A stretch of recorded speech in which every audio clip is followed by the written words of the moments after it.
So you might just be starting to get yourself into a bit of paint spraying, and if you're new to it, a lot of these tip sizes can get a bit confusing. You see these numbers written down, and you don't really know what they mean. So I'm just going to run you through a few of the more common sizes, and I'll just explain to you what that means and what you're going to use them for.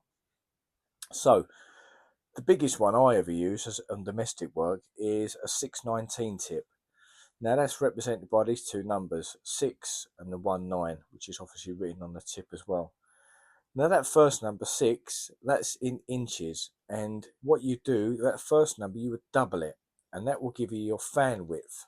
So I've made a little line there on the paper so you can see exactly what that fan width is going to be. So that's how much paint you're going to be putting out if you're holding the tip back at the sort of optimum, about 12 inches back from the wall. So obviously there's just a standard household plug socket plug there, just so you know what the size is going to be. So that would be a perfect tip to use on the ceiling. So you've got a nice big fan pattern covering the ceiling. Now the 19 is the orifice side. So basically that's the hole that the paint comes out. Now the bigger that number, basically the thicker the paint you're going to use. So something on a 19, you're going to use an emulsion on that because it's quite a thick paint. So it needs a little bit bigger orifice just to get through. I wouldn't take too much notice of why that means 19. I think it's all down to thousandths of an inch. It's 0.019 of an inch, but we don't really need to know the mathematics of that. It's just really looking at these tips and recognises the sizes straight away.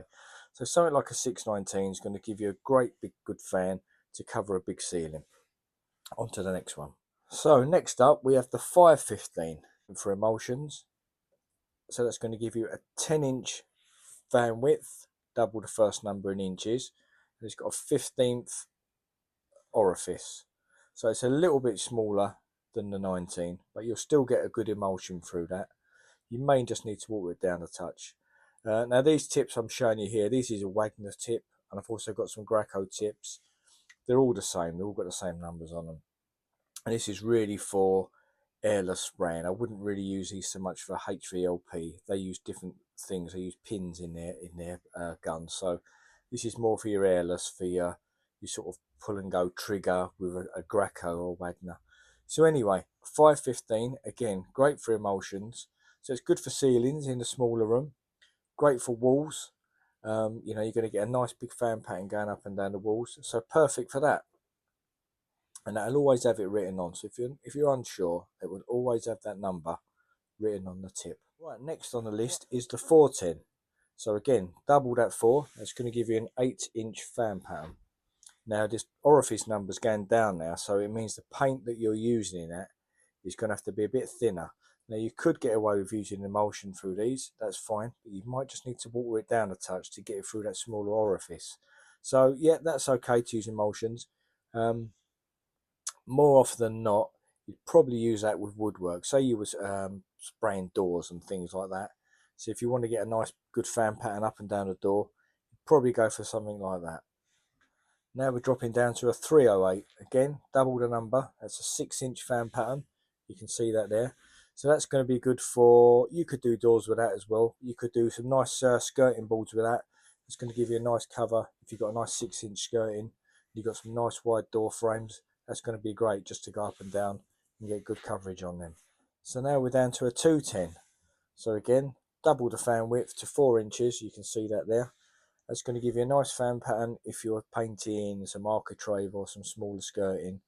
That's going to be fine for that. Even door frames, you know, it's not a lot different to the 308. There's a slight difference in the orifice, but generally that's not going to make a lot of difference really. Basically for woodwork. And then the smallest I'd ever go to, I don't even know if you can get smaller than this, but this is the 108. So only here we're going to just get a 2-inch fan pattern.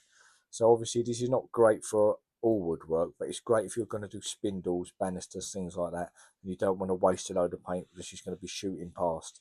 So you can really sort of home in on your spindles and banisters with things like that. So again, it's got a smaller orifice, but good enough for latex paints, woodwork paints, glosses, satins and things like that. So yeah, I hope that's just given you a little insight into the size of these tips if you are getting into spraying, because I know it can be a bit confusing.